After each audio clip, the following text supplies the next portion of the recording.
Há 5 anos havia o ativo que mais valorizou no Brasil nesse período e você passou reto. Talvez você até tenha visto o anúncio, talvez tenha pensado, carro velho, não quero problema. Enquanto isso, alguém comprou por 30 mil reais o que hoje vale 100. E esse alguém não era um investidor profissional, era um cara que curtia carros assim como eu e você. Hoje eu te convido a conhecer 6 lasanhas dos anos 2000 que valorizaram mais que a inflação e nós, da geração que cresceu olhando para esses carros na rua, colecionando pôster e revista, sonhando acordado, nem se ligou disso. E vamos logo para o primeiro da lista, Volkswagen Golf GTI MK4 com motor 1.8 turbo, 180 cavalos de potência, com câmbio manual de 5 marchas e tração dianteira, num pacote que, quando bem cuidado, ainda envergonha muito carro moderno. Mas a gente está falando de um carro que surgiu aqui no Brasil na transição do modelo, com algumas unidades sendo chamado ainda de MK4.5 ou MK4,5, que era um meio de geração com pequenas mudanças de facelift no interior e alguns detalhes de carroceria. Essas unidades de meio de geração íntegra sumiram no mercado de um jeito que assusta. Há uns 6, 7 anos atrás você achava um Golf GTI desse com 120 mil quilômetros por volta de 25, 30 mil reais. Hoje você vai encontrar um GTI íntegro, sem modificações, com documentação limpa, por menos de 80 mil reais. Pode esquecer. E os mais preservados, os famosos um dono, todo revisado, nunca na chuva, revisões da concessionária, estão beirando e ultrapassando a casa dos 110, 120 mil reais. Isso em 2026, para um carro que tem mais de 20 anos de estrada. O segundo carro da lista é o investimento de baixo risco. Honda Civic SI da 8ª geração, produzido entre 2007 e 2011, com um lendário motor K20 2.0 aspirado de 16 válvulas VTEC, que entregava 192 cavalos com limitador em fucking 8.400 RPM, câmbio manual de 6 marchas, sem turbo, sem intercooler, sem válvulas eletrônicas do bem na morte. O motor atmosférico que respira, que canta, que sobe de rotação com uma linearidade que a nova geração de motoristas que só conhece turbo nunca vai entender direito. Há 5 anos atrás você achava um Civic G8 conservado por 45, 55, 60 mil reais.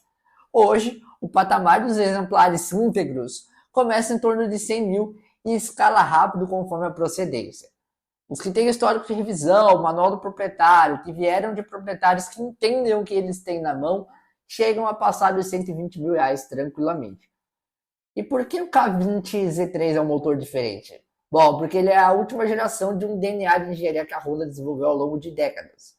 O bloco é de alumínio, com cabeçote também de alumínio, sendo o IVTEC do K20 com 2 perfis de funcionamento, o famoso VTEC, um para baixas rotações com eficiência e economia, outro que abre mais o escape de admissão acima de 5.800 RPM, quando a coisa muda de figura do jeito que faz o motorista ficar procurando a câmera escondida ou a sirene da polícia. Isso é física eletrônica de fantasia. E olha o número, 192 cavalos de motor aspirado 2.0 em 2017. Na época, nem muita coisa turbinava chegava nisso. Até hoje, faz história e vem a valorização junto dessa iguaria. O terceiro da lista é o mais controverso de todos, Fiat Marea Turbo. Lembra quando todo mundo chamava de bomba?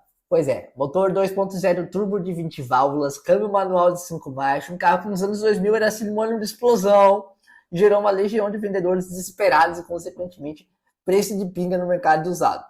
Por muito tempo, o Marea Turbo íntegro era vendido por 10, 15 mil reais. Era realmente o troco do pão. O carro era descartado, mal amado, quem tinha até era mal visto. Aí chegou a geração de colecionadores, porque ninguém mais aguentava tanta zoeira na internet, conectando ali entusiastas, e que chegou ao clube de proprietários que preservou e restaurou esse carro, bateu no peito e levou a bandeira do Marea Turbo. E o mercado acordou. Exemplares impecáveis do Marea Turbo, especialmente os weekends com documentação limpa, rodando na casa de 40, 50 mil reais. Tá? Os mais preservados sendo tratados literalmente como uma relíquia. Para um carro com essa fama, que há 10 anos era vendido abaixo de 10, 12 mil reais, isso é uma das maiores viradas de mercado da história automotiva brasileira. Chegando ao quarto da lista, aqui vem uma das histórias mais interessantes de todas, porque o Astra GSI não era exótico, não era importado, não era um carro quando novo. Era o hatch esportivo acessível da GM, fabricado em São Caetano do Sul, com motor 2.0, 16 válvulas, de 136 pocotós, câmbio manual de 5 marchas e suspensão dianteira com geometria que ainda hoje surpreende numa curva rápida. Os carros que tiveram donos que guardaram o manual, que mantiveram o teto solar elétrico funcionando, que não jogaram aquela roda de liga leve e grossa em cima das áreas 16 originais, essas viraram moscas brancas. Hoje, um Astra GSI hatch com teto solar, banco de couro original, ar-condicionado digital funcionando e documentação limpa começa na casa dos R$45 mil e os mais preservados chegam a 60, 70 mil dependendo da região. A versão sem teto ela é mais barata, mas o teto solar elétrico funcionando é um diferencial que dobra o interesse dos colecionadores. A valorização do GSI ainda tem espaço para crescer, porque a geração que cresceu no banco de trás do Astra está chegando no pico de renda. Esse carro ainda não atingiu o topo da valorização. Chega o quinto da lista e aqui precisamos concordar em uma coisa. Corolla não é glamouroso, nunca foi. Mas por que esse carro está aqui no meio de GTIs, Marés, Turbos e Civics SI?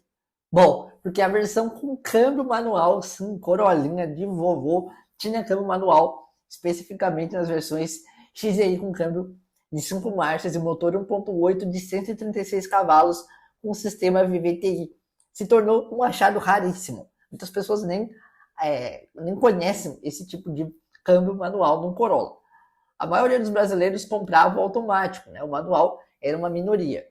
E essa minoria, quando bem conservada, com baixa quilometragem, com uma documentação que comprova história de revisão na Toyota, simplesmente não aparece mais no mercado a um preço acessível. Hoje você paga por um Corolla manual conservado o que pagaria por um carro de 10 anos de idade com tudo funcionando. Porque a lógica é essa. Motor 1ZZ FE do Corolla G9 tem fama de quase inquebrável quando se usa óleo correto e se respeita os intervalos.